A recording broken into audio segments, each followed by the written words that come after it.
Hello, everyone. This is a slightly more unusual situation for me because I'll be without my accordion. Feels a little bit naked, but hey. And I've come to say that I have one of the most exciting jobs in the world. I'm a musician, and many wonder what is a musician's job like, but I bet that even more of you think, what can one do with an accordion?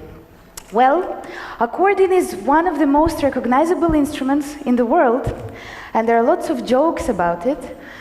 Since I live in London for the past 10 years, one of the most famous ones is what's the difference between an accordion and a lawn mower. So if you borrow a lawn mower from your neighbor, there is a high chance they will ask for it back, not for an accordion. And there is this famous sketch you can see on the slide, which is the really famous slide of Gary Larson, the cartoonist, which is welcome to heaven, here's your harp, welcome to hell, there's your accordion. And years back, on the sunny day in central Russia, where I used to spend summer with my grandparents, my grandma brought this little cute accordion, which as a cliche, it was half broken and stuff. So I started playing this with her, and we had a blast. She was singing songs. And at the end of summer, there was a time to choose sort of whether I will continue or not. And I'm actually really thankful to her deeply till today that she chose this profession for me. And I would have never imagined that exactly this instrument will take me to all the amazing places I have been to so far, and that I would collaborate with such renowned musicians, composers, and artists, and dancers, also because of exactly this instrument. And of course, standing here in front of you today never even occurred in my mind. But I must admit that there was one unspoken rule in my family, that whatever you do must be done properly. And it was to do with even cleaning my room, doing homework for school, and needless to say that same applied to the extracurricular activities, such as dancing and music in my case. And of course, discipline is the key to everything. So skipping a practice day was never an option.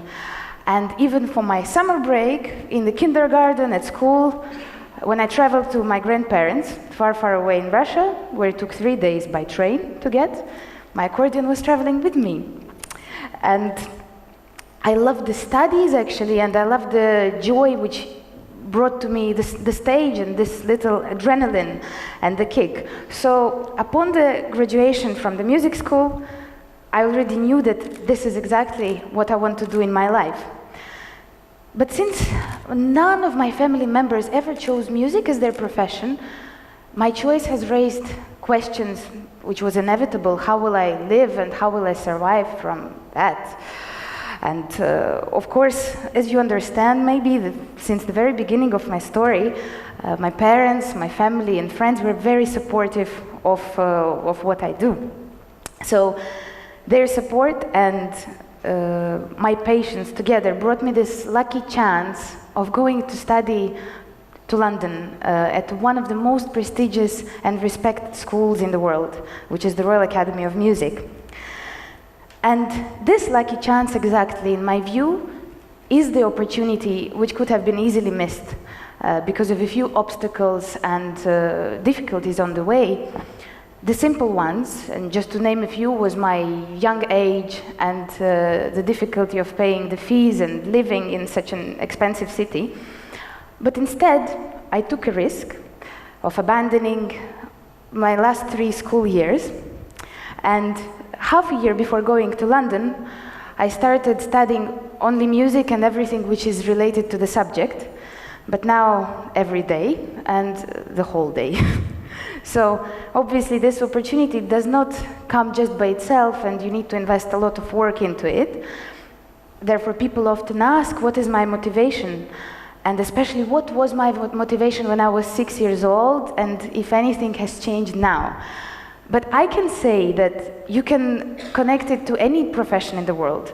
Once you see the big picture, the small details start to make sense. The small details are the practice. So when I go on stage for just 3 minutes, who thinks it's a long time. It's actually just 3 minutes. You don't notice it during the day.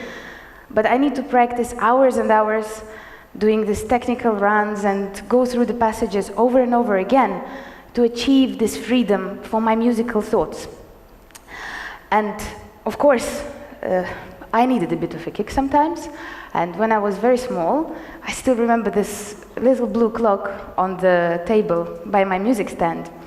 And I couldn't wait for this hour to pass and finish so I could go out with my friends, go to the river, do the normal stuff.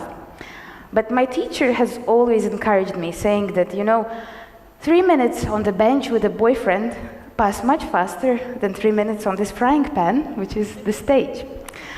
And therefore I practiced to deliver my best and to feel comfortable, like right here. So later on, the motivation became the responsibility on my shoulders, which was that my parents had to give up a lot of things for my dream to come true. And that has prepared me to the post-academy days, which is the real life, and where you have to set your own goals and believe in something to motivate yourself to work. And inevitably, I have tried to turn the fact that the accordion is a rare instrument on the classical platform, especially played by a woman, into a positive one. And looking back, I took a lot of chances. One of the reasons was a great speech which I heard upon graduating from middle school, which in Riga is 9 years. That's pretty much how long I studied at school. So the teacher has said a great story, and the message was to take the opportunity and to open doors in front of you. Just to try your luck and do your best. Otherwise, you will never know where it can bring you or it can't. So as a student, I did some things to bring up my earnings. So I played French waltzes, musettes in some posh private parties and restaurants. I also starred in a commercial with a world-famous footballer, Lionel Messi, for a big food chain. I did some sounds for iPhone games. So God knows what. But I always knew that actually the potential of the instrument is much higher than this. And I invested more and more time in just practicing my classical stuff. So during the last course of my bachelor at the academy, I took part in 13 auditions and competitions, which opened a lot of new possibilities, and I met a huge variety of people, which brought me new performances in the halls I would have never dreamt about, starting from the Wigmore Hall to South Bank Centre and eventually even the Royal Albert Hall. And I was also the first accordionist to win the famous Prince of Wales prize by the Worshipful Company of Musicians. And now the big part of this musician's life and an accordionist's life is working with new composers. So I've had incredible privilege of working with some of composers from different corners of the world, including Carl Jenkins, Eric Whittaker, Hans Abrahamson. And just the next week, I'm premiering a large-scale work by a foremost composer from my home country, Latvia, Artur Smaskats, at the Latvian National Opera House, which gives me a huge privilege and this little adrenaline back. So here on this slide, you will see some of my selfies with the wonderful people, and that everything is actually possible in this world. So the concert season, which is ahead of me, will take me to another series of fascinating places and incredible collaborations with ranging from Kremerata Baltica to Maestro Paavo Järvi.